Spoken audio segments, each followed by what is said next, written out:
Welcome one and all to the Lame Design Conference, wherein each edition my esteemed guest and I will take turns at attempting to pitch the worst possible video game to you, the fans at home, whilst a professional graphic designer and artist illustrates said pitches over our inane ramblings. The contestant who can pitch the stupider, more diabolically unenjoyable game will be crowned the winner by you, the audience, via a poll that will be linked in this video's pinned comment. If the winner is my guest, they'll be placed into the Hall of Lame at the end of the following episode. And if the winner is me, I'll go out and buy myself a milkshake and look very smug about it. Let's meet today's contestant. Hello and welcome back to the Lame Design Conference, back by popular demand for the third time. By popular demand, I mean the two guys in Palette Swap who were like, hey, can you do this again? And I was like, well, fuck it, I've got nothing else better on. Here we are, I'm here, your host as ever, Fudj, with Mega64's own Derrick Acosta. Thank you very much for joining me. Yo! What's up, everybody? Also back by popular demand. 2 people requested me to be on this show. So here I am. He's also not been here before, so the fact that it was backed by popular demand shows how not tuned in they are. Yeah, I think the energy that I put out, they assume I would have been on a show like this, pitching terrible ideas. They're like, well, you have terrible ideas all the time. Let's get you back. And you guys actually haven't heard my ideas yet, so you're in for a treat today. This was the reason we requested you. We were like, who do we know who has the worst ideas consistently? They're like, get Derrick in there, baby. You went with the GOAT, or the WOAT, worst of all time. You were at San Diego Comic-Con a couple weeks ago when I contacted you, weren't you, Derrick? I was at San Diego Comic-Con. I live here in San Diego. This was my, well, I went with Mega64. We were exhibiting. This was our 20th year exhibiting. So at this point, I'm bored as hell with San Diego Comic-Con. Same shit every year. But they had Robert new Downey Jr. Marvel movies. New Marvel movies, they all blend together.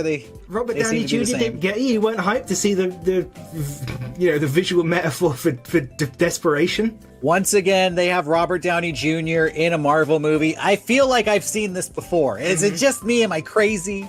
Marvel treat Robert Downey Jr. like Pokemon treat Charizard.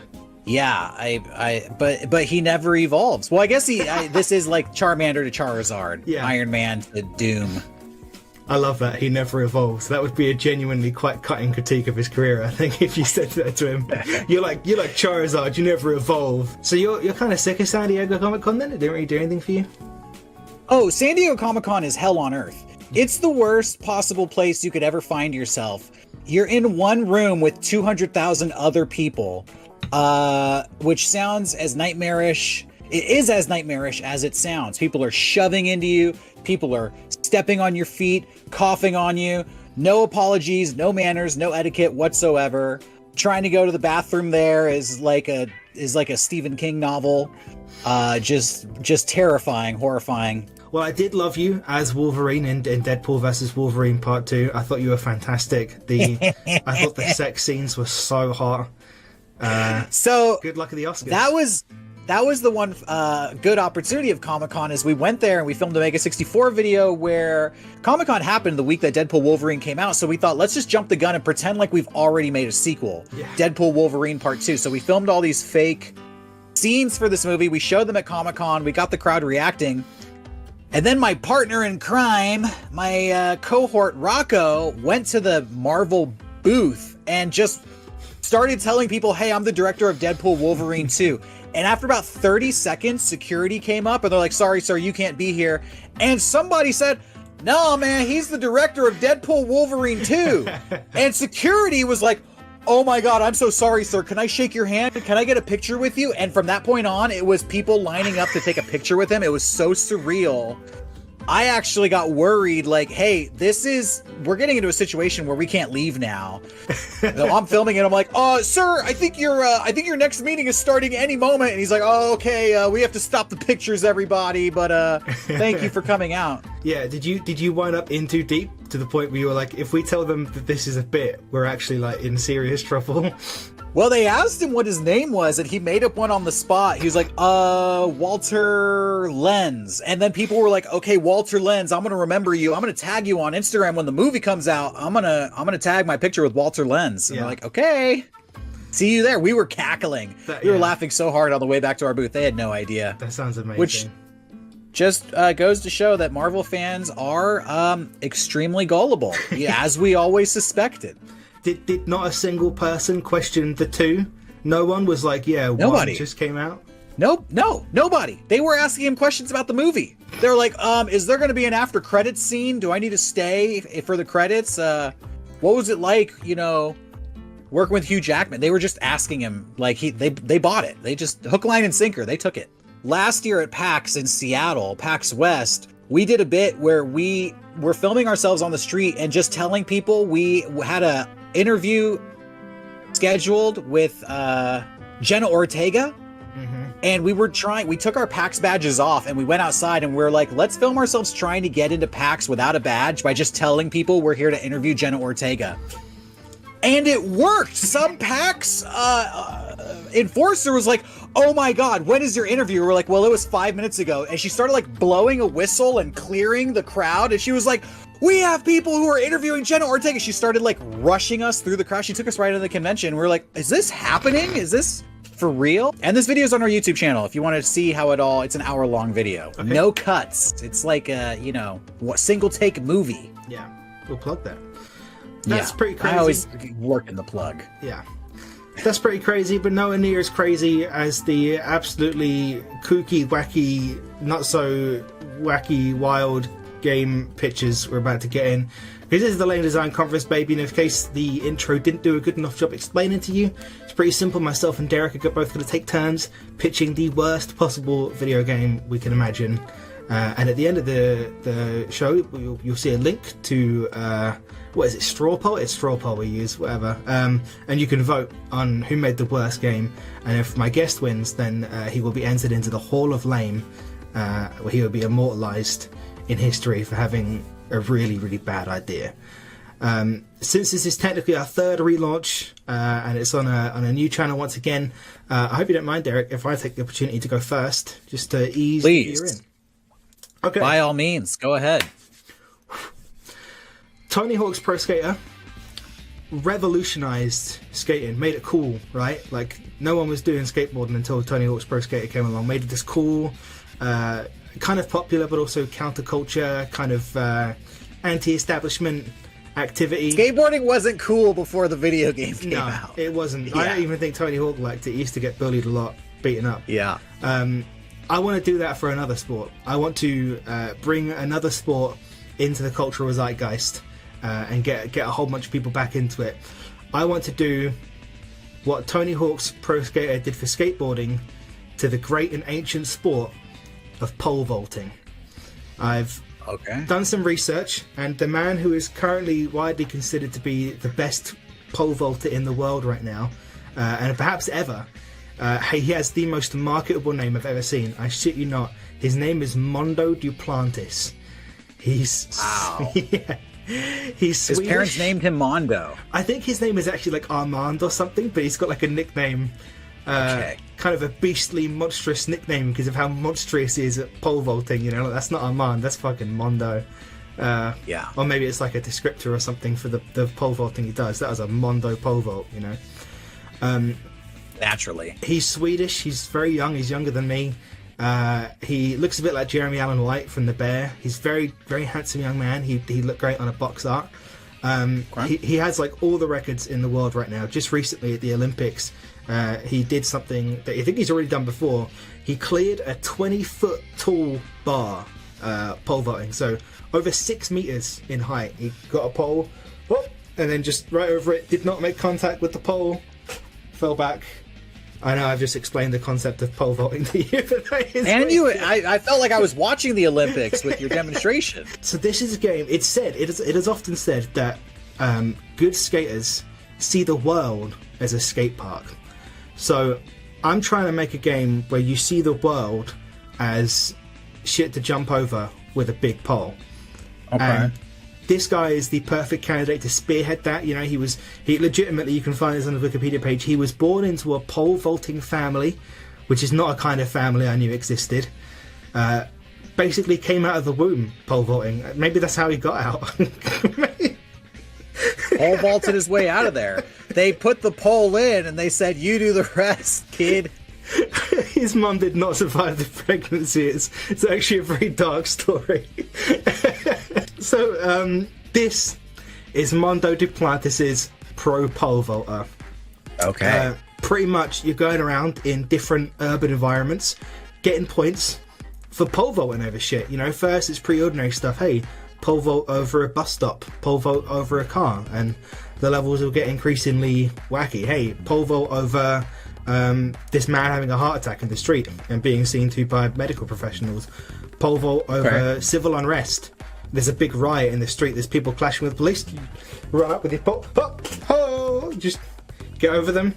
The rioters are like, "There's the pole vaulter." Yeah. Give peace a chance. It's like it's like that Coke ad. They're all just nice to each other now because they've witnessed a miracle. They've witnessed the miracle of Mondo Duplantis pole vaulting over the Discord. Maybe you pole vault in the hospital that the guy who was having the heart attack got sent to. You're just crashing into medical equipment, fucking knocking nurses over. You know, going from one floor to another through the windows. It's all great fun. Oh, it sounds like an action movie. Yeah, I think it's going to be brilliant. The problem is that it's going to have extremely realistic physics, which means that you'll probably break your leg on level 1. Oh no! And then have to wait however long it takes to heal a broken leg to get back into action. Because this is pole vaulting. It's a dangerous sport. I like that. Adds an element of skill and strategy to the game. Yeah. And you know, if in the riot level, if you fall into the riot and get trampled to death, you straight up die, and that's it. Your game, it's like a creepypasta. It just wipes the fucking game memory off your disc, and you can't play anymore. Oh God. Yeah. Well, it's real shit, Derek. You know, it's not to be fucked with, and the kids need to learn this. Play at your own risk. Mm-hmm. So many kids from Tony Hawk's Pro Skater thought they were invincible, went out and grazed their little knees and hurt their little hands, and we have a generation of crash test dummies, basically. It's not okay. The kids need to learn that this shit is dangerous. I already assumed pole vaulting was dangerous. You couldn't pay me to try that.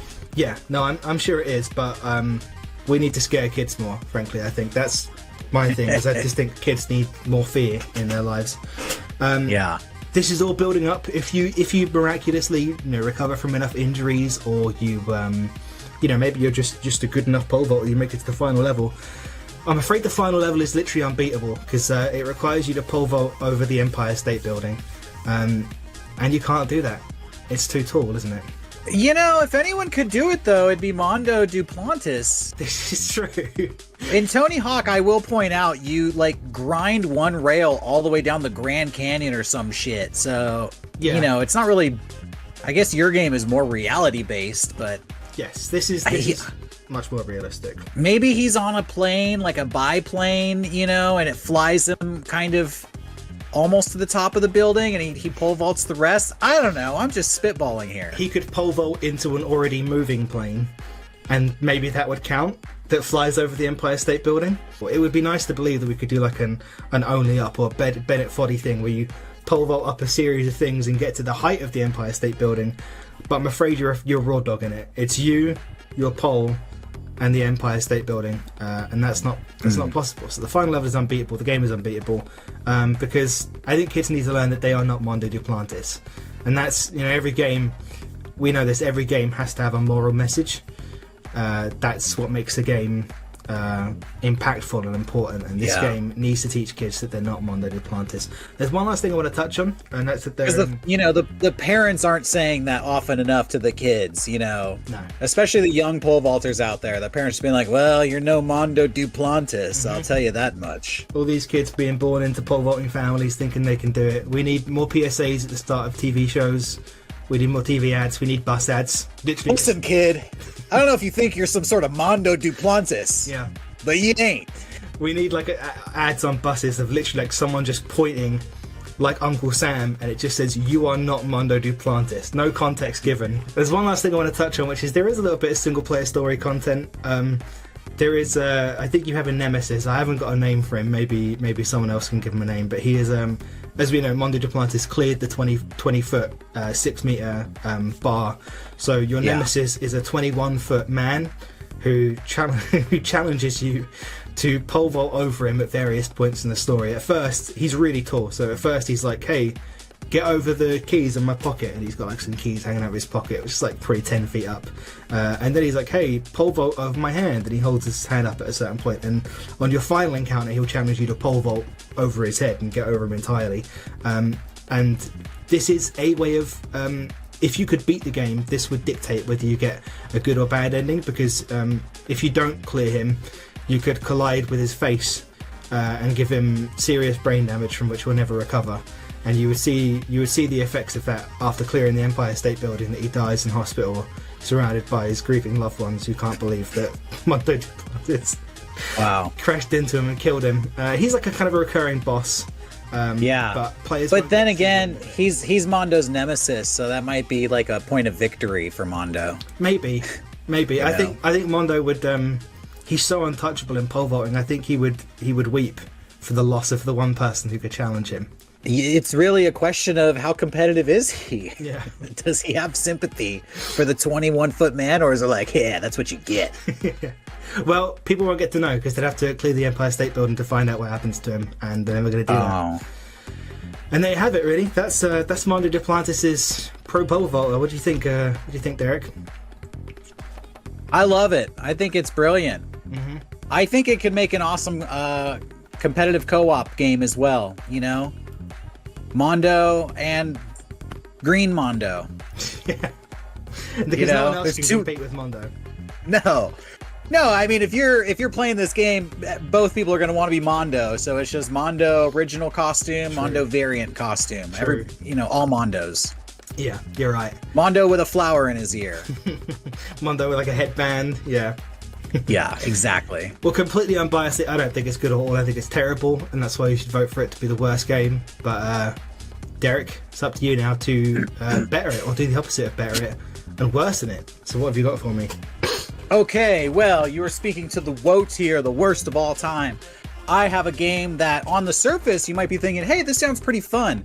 But when you really pay attention to the content of the game, you'll realize this is something you would never ever want to play. Mm-hmm. My game is called Gooner Grandpa. Now, this game takes place in the future where kids today who have really shitty names are now grown up to the point where they're old. So the main character, his name is... Names like Mondo Duplantis. This whole idea came about because I was on a Reddit post of worst names for children that the Redditors had actually known, and one person said that they knew a classmate who named their son Pashtin. Pashtin. Pashtin. Like Passion and Ashton. Oh. Ashton. Ooh. Yeah, it's pretty bad. Okay. So the main character of Gooner Grandpa is Pashtin Scrod. He is an 80-year-old horny gooner who lives in an old folks' home, and he's suffering from dementia. His family has abandoned him. He has no friends. He's essentially the crotchetiest old bastard you could possibly imagine. Mm-hmm. He spends his days entirely on OnlyFans, talking to an OnlyFans model, and her name is Khaleesi Rodriguez.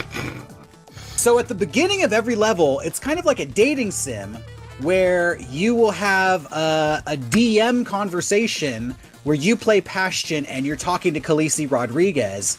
You're the 80-year-old gooner and you're trying to choose the text options that are a mix between extremely horny and extremely cringy. Mm-hmm. And the meter for this part of the game on how well you're doing is you see Pashtin's bulge, and the more aroused he gets, the bigger the bulge grows. And once it becomes like incredibly throbbing and you've reached maximum horniness, you will enter the level itself. And now we enter into the actual gameplay. And this game is similar to the roguelike game Hades. You're familiar with Hades? You're trying to escape from the underworld. Well, in this game, Pashtin is trying to escape from his old folks' home. Why is he trying to escape from the old folks' home? Well, obviously he wants to go meet up with Khaleesi Rodriguez, his OnlyFans girlfriend, so that he could start a relationship. He's extremely horny.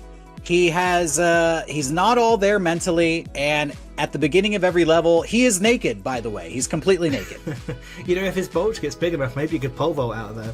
Well, yes, there are options to level up the bulge, but we will get to that in a moment. Oh, not the bulge levels. I want to describe that this game has like a reversed ghouls and ghosts dynamic. You remember in ghouls and ghosts, you have the armor, and then when you get hit, you go down to your underwear. Okay.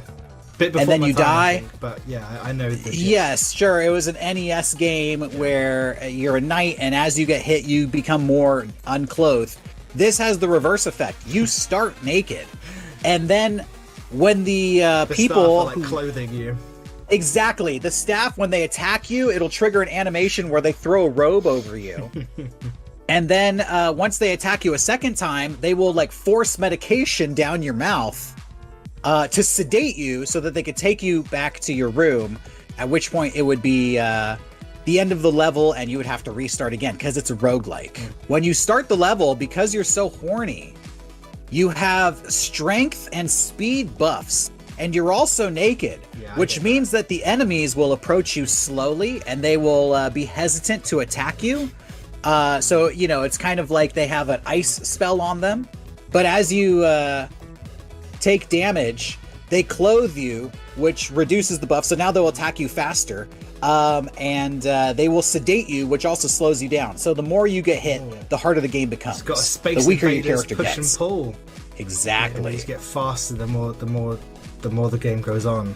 I say this is but good.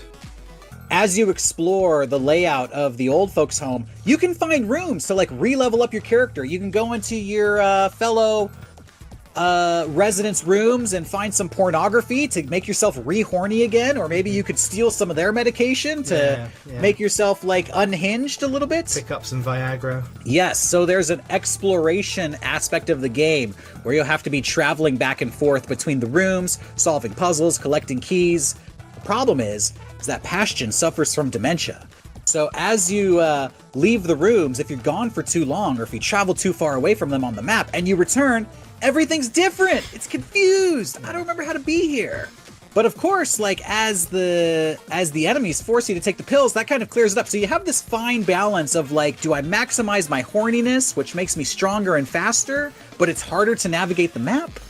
Or do I allow them to clothe me and sedate me, which makes me a little weaker, but it's easier to navigate the map? So there's a little bit of strategy to this game.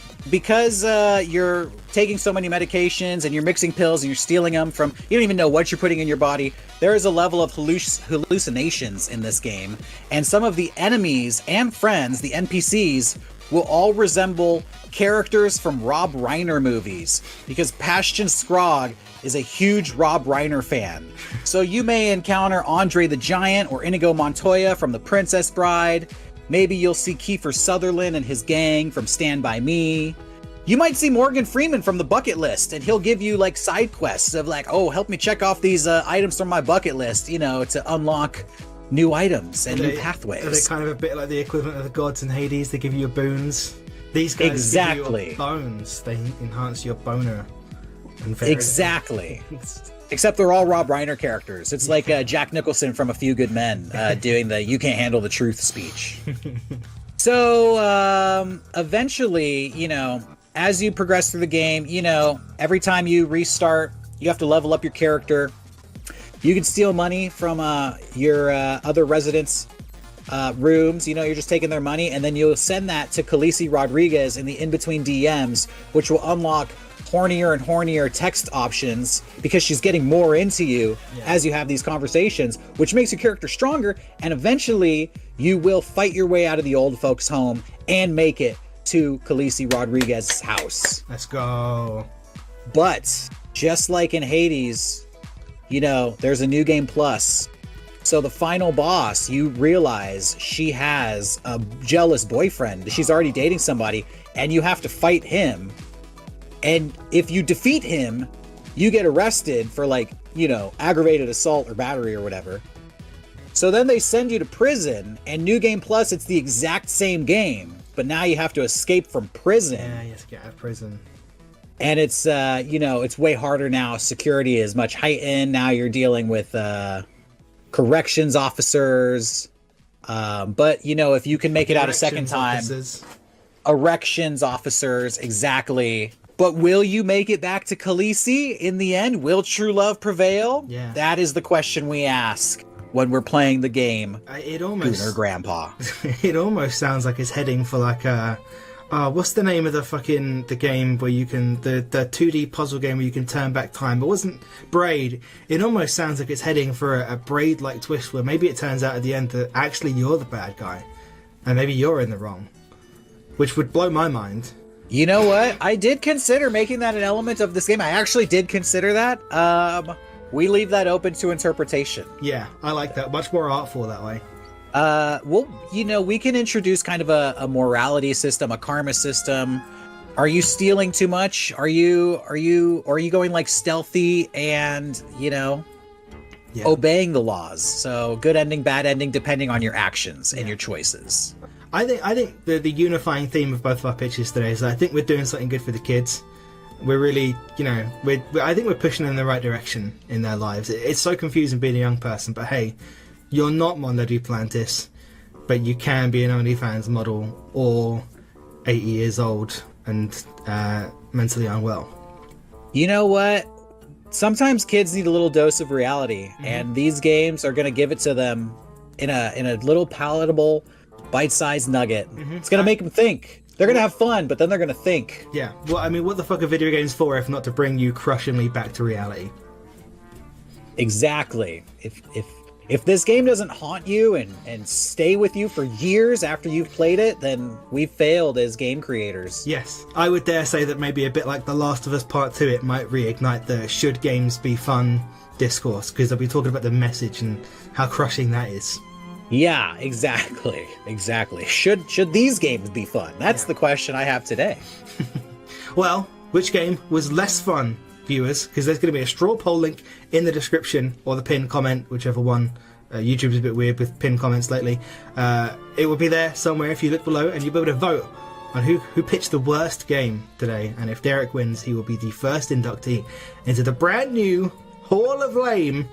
And I'll have to animate a little picture of you in like a picture frame at the end of the next episode. I always hate doing it. It's a pain in the arse. I hate it when people win. So don't let him win. Sorry, I shouldn't say that. Vote fairly and democratically, however you want. Fucking whatever. I'll take the you know, the mantle if it is thrust upon me, but I don't seek the throne. Yeah. But I will not shy away from it. Well, those make the best leaders, the ones who don't want power. So maybe you deserve it after all. We'll find out through a democratic vote, which is the most beautiful kind of vote. I don't know what the fuck I'm saying. I'm thinking about Gooner Grandpa. It's playing on my mind quite a lot. It's the messages and the theme quite staying with me quite a lot. Yeah, we need somebody to come throw a robe over you and give you your brain pills. That was episode 1 of the brand new Lame Design Conference. Derrick, thank you very much for joining me. I look forward. Absolutely, it was fun. I hope it was fun. I hope people weren't depressed after these game pitches. Well, maybe they needed to be. Maybe we're doing what needs to be done. I think it's moral of today's story. Maybe it's okay. So I look forward to your nominations both at the Game Awards for Games for Impact and at the Oscars for Deadpool vs. Wolverine Part 2. Did they do a best sex scene category? They'll probably start one for you guys, won't they? We didn't actually have sex. Maybe best makeout scene between Deadpool and Wolverine. We would 100% win that because we're the only one. So, so far. Yeah. Okay, awesome. So, as I say, link is below. Get voting, and I'll see you guys next time. Thank you very much, Derrick. Thanks. Bye.